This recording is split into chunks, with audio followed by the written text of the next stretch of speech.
auditeurs de la radio et télévision Tambara, vous pouvez désormais suivre votre chaîne de télévision préférée Tambara sur le satellite Badrsat 7, angle 26 degrés Est, fréquence 1010, polarisation verticale, symbole 27500.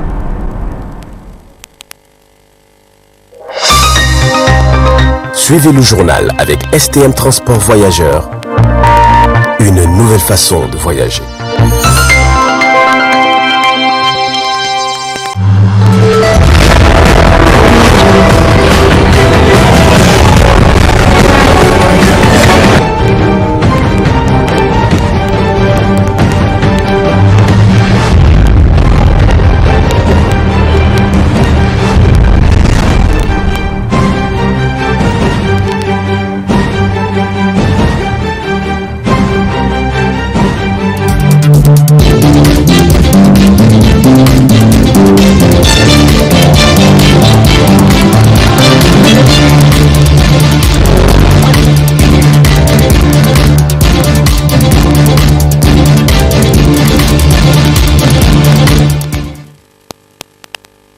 Mesdames et messieurs, bonsoir et ravi de vous retrouver sur cette édition d'information de 20h15 sur le miroir de la femme. Cela dit, adoption ce matin à l'Assemblée nationale de la loi complétant et modifiant la loi numéro 61/27 du 15 juillet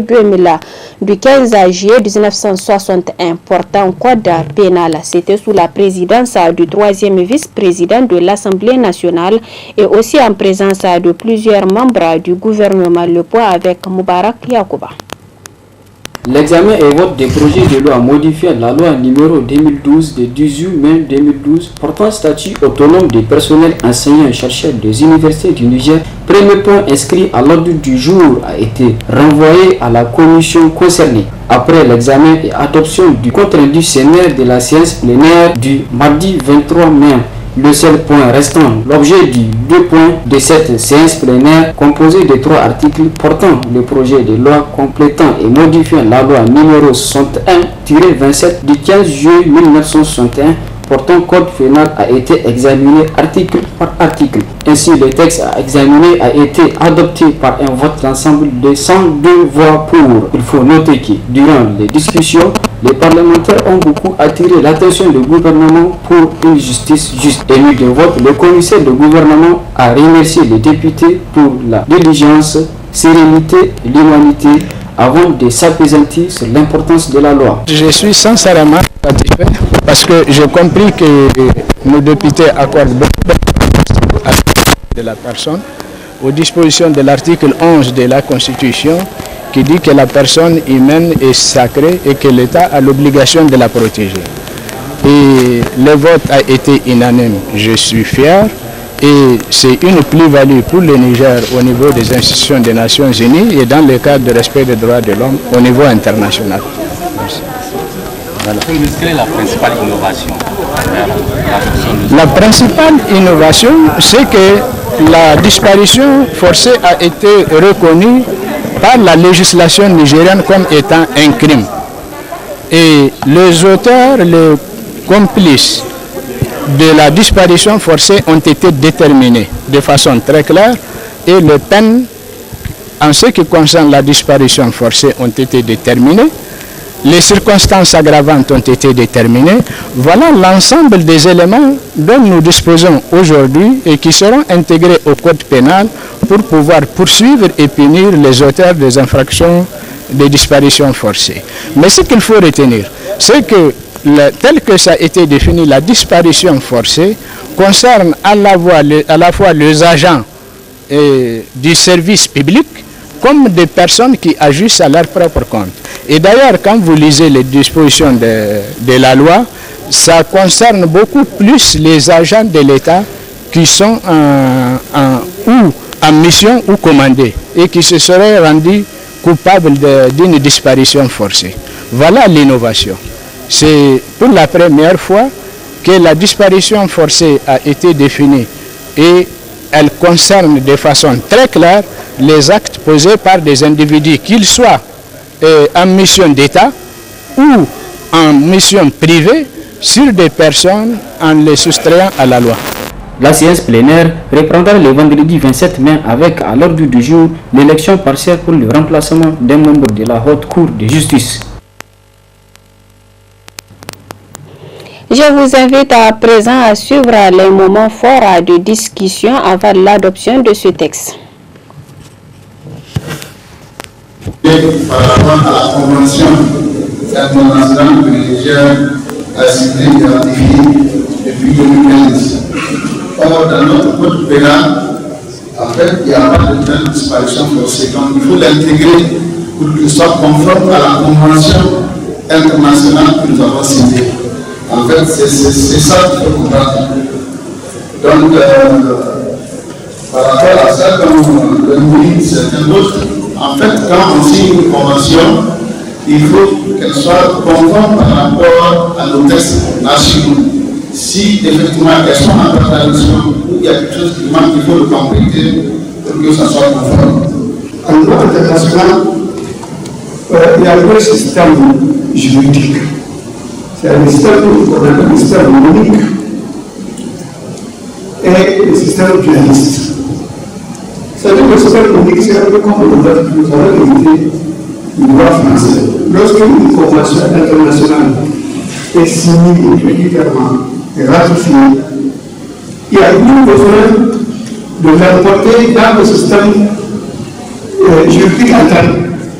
Parce que la convention internationale, ou notre système juridique, elle a une valeur supra-constitutionnelle. C'est-à-dire qu'elle dépasse même la Constitution. Donc vraiment, on peut dire que c'est un exercice tel que je suis passé à toi. D'ailleurs, je me demande la position de diplomates qui ont participé à cette négociation. Ils ont venu dire que pour notre cas, il n'y a même pas besoin de l'emporter. Dès qu'elle est signée, ratifiée, elle a une valeur juridique au gouvernement, dans notre système juridique. Donc ça, c'est un nouvel.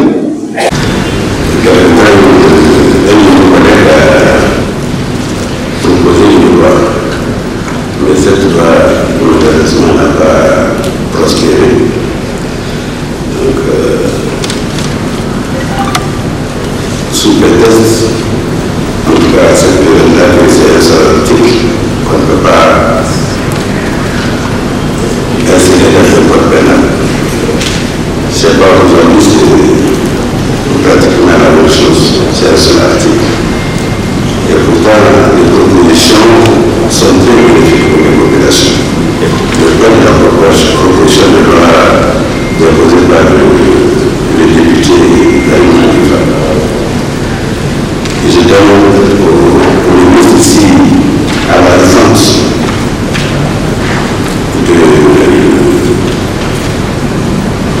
du plan pénal. Est-ce que les propositions du canal vont continuer à être mises en place? Ministre de la Justice Carpiesso, pourquoi l'apparition de ces trois visas dans cette loi, alors que c'est une loi complétant une disposition qui existe déjà? Donc il y a une loi initiale qui comportait déjà ces trois visas. Pourquoi les mettre maintenant dans cette loi-là? Il y a la question des disparitions des groupes. Nous avons un rappel ces femmes et ces enfants qui ont fait des années et qui ne sont pas encore retrouvés sans aucune trace jusqu'à présent. Et je pense que ce sont des questions qui nous tiennent tous à cœur. Il faut qu'on réfléchisse par rapport. Inauguration et réception ce 26 mai 2022 à Hamdallaye d'un centre de réinsertion des anciens combattants. Plus de précisions avec nos envoyés spéciaux Ibrahim Abdelkader et Al Nasser Abdou.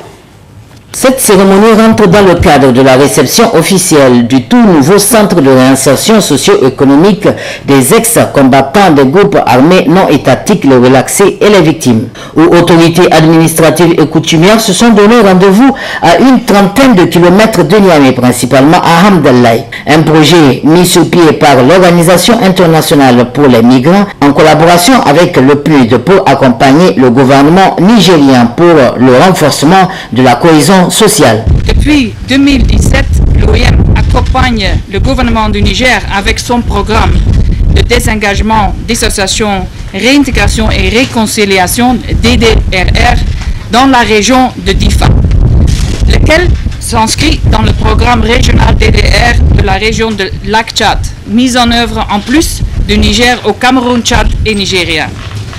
En octobre 2020, Son Excellence, Monsieur le ministre de l'Intérieur d'alors, Monsieur Alkash Al-Hade, a lancé le programme DDR dans la région de Tillabéri. Et l'un des points angulaires de ce programme a été de la part du gouvernement de solliciter des partenaires un accompagnement pour la construction d'un centre de réinsertion socio-économique dans la région de Tillabéri. Aujourd'hui, ces choses faites grâce à une synergie d'action entre l'OIM et PNUD. En effet, comme à la Goudemaria, les partenaires techniques et financiers se sont encore retrouvés pour accompagner le gouvernement du Niger. Je dois avouer que cela est un vrai motif de fierté pour tous les systèmes des Nations Unies au Niger. La lutte contre le terrorisme ne se résume pas seulement à une affaire militaire. Le président de la République, son Excellence Mahmoud Bazoum, l'a d'ailleurs souligné lors de sa récente rencontre avec le secrétaire général des Nations Unies, Antonio Guterres, en visite au Niger. Cela témoigne l'engagement des autorités nigériennes à faire la stabilisation, la cohésion sociale et la consolidation de paix, son cheval de bataille. Le désarmement, la démobilisation et la réinsertion des ex-combattants, comme vous le savez, est un processus complexe à dimension politique, militaire, sécuritaire, humanitaire et socio-économique. Il cherche à assurer la réinsertion sociale et économique des ex-combattants avant qu'ils deviennent des parties prenantes au processus du paix. Le PNUD est activement engagé dans des programmes DDR pour les ex-combattants, non seulement au Niger après la rébellion Touareg, mais aussi partout au monde où il est présent. L'engagement du PNUD dans ce domaine a pour objectif le soutien au processus de paix et le renforcement de la sécurité afin que la reprise et la reconstruction post-conflit puissent s'établir. Cette expérience a démontré que la réinsertion des ex-combattants, pour réussir, doit être accompagnée de mesures multidimensionnelles qui permettent de créer un contexte socio-économique favorable à la réconciliation et au pardon communal. Et c'est le ministre de l'Intérieur qui a procédé à la réception de ce grand centre de réinsertion, véritable joyau pour le Niger.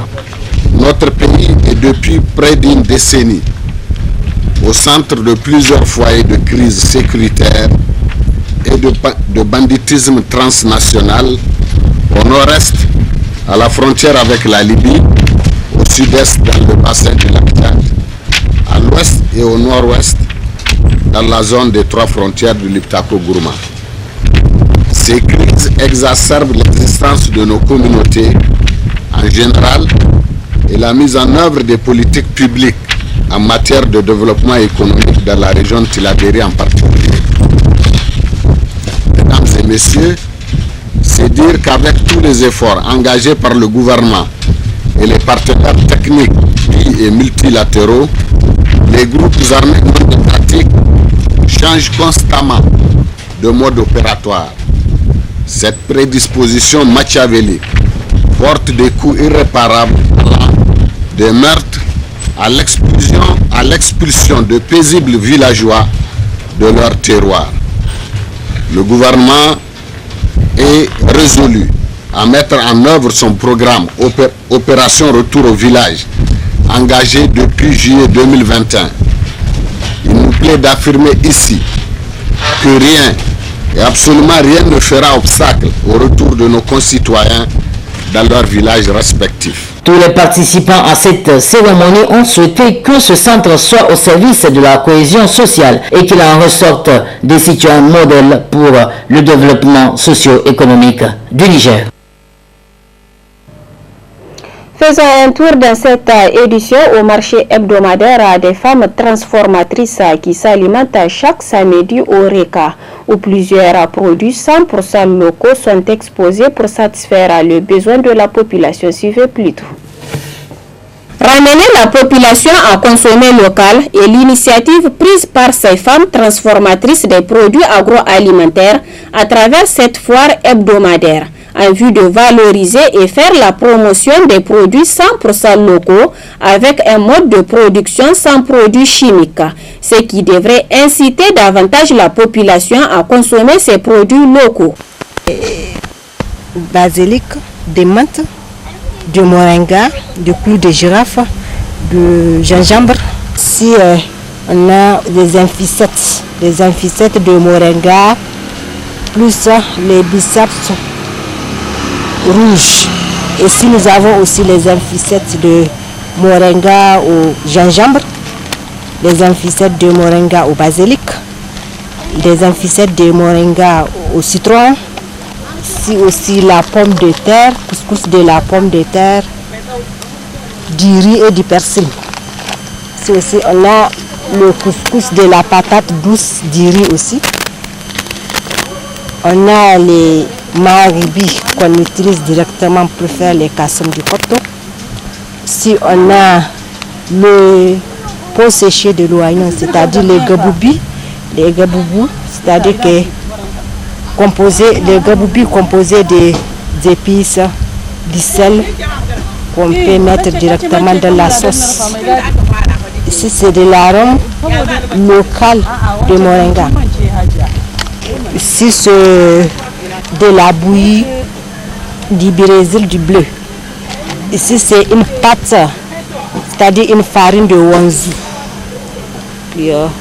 Si quand vous regardez, il y a tout ce que cette farine peut emporter pour l'organisme. C'est-à-dire que c'est une ancienne farine qu'on utilisait d'antan. Mais aujourd'hui que les jeunes ou bien la jeunesse a tendance d'oublier cette farine. Donc nous sommes là pour amener cette farine qui permet de faire une pâte. C'est une pâte comme la pâte de maïs ou bien la pâte de mie qu'on peut faire à beaucoup de sauces, soit la sauce rouge, soit la sauce noire, soit c'est de suite, etc., etc. Voilà les compositions de produits que j'ai. Et sans oublier vous dire que tous ces produits sont fabriqués dans la commune de Bonkoukou, qui est dans le département de Filengue, dans la région de Tillabéri. Toutefois, ces femmes font face à un problème de financement, ce qui retarde leurs activités, d'où leur cri de cœur. Nous demandons à notre population de nous soutenir, de consommer local, consommons nigérien, c'est sain. Au lieu de prendre ceux de l'extérieur qui passent des années sur les bateaux avant de nous arriver, nous avons tout ici. Et que les autorités aussi nous soutiennent par rapport à ce que nous faisons. Si maintenant, comme à la plateforme paysanne, nous avons fait instaurer lors des ateliers la consommation du moringa. Vous voyez, partout où il y a atelier, obligatoirement les gens font le moringa copto. Et ça passe vite. Donc pourquoi ne pas venir prendre pour les universités, les casernes, nos couscous là que nous faisons. Et avec ça, ils peuvent nous soutenir. Les femmes transformatrices ne peuvent pas transformer en quantité parce que les moyens font défaut. Une fois qu'on essaye de bien emballer ça, ou bien qu'on essaye de mettre les étiquettes et de dire aux étiquettes, au niveau des étiquettes, les grammes, combien de grammes, si c'est 500 grammes, 200 grammes, et de dire aussi la composition, c'est-à-dire les ingrédients, et de dire aussi ce que cette farine-là peut emporter à l'organisme. Là, c'est cher. Mais nous pouvons mettre ça dans un sachet de 5 francs et on ne dit rien comme ingrédient. Et là, on peut permettre de vendre ça à 100 francs. Et ça, là, nous n'avons pas. Moi, maintenant, aujourd'hui, je suis fière d'avoir ce produit-là parce que je n'ai pas peur d'amener mon produit de vendre n'importe qui. Donc, ça va être cher parce que c'est l'emballage qui nous coûte cher. Parce que nous n'avons rien du Niger. On importe tout d'ailleurs. À noter que plusieurs défis doivent être relevés pour permettre à ces femmes transformatrices de produire en quantité et en qualité afin de répondre aux attentes de la population nigérienne. Mesdames et messieurs, c'est ici que prend fin cette édition d'information. Passez d'excellents moments accompagnés des programmes de la télévision Tambara. Au revoir.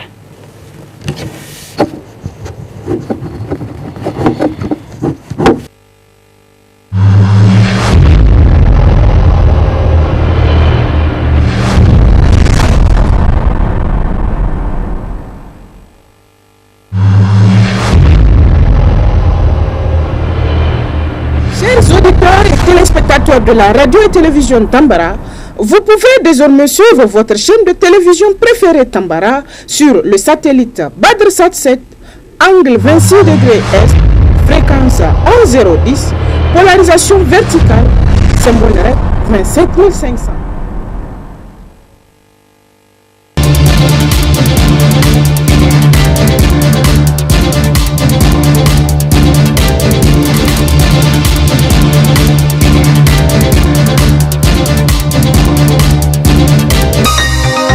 Ce journal vous a été présenté par STM Transport Voyageurs. Une nouvelle façon de voyager.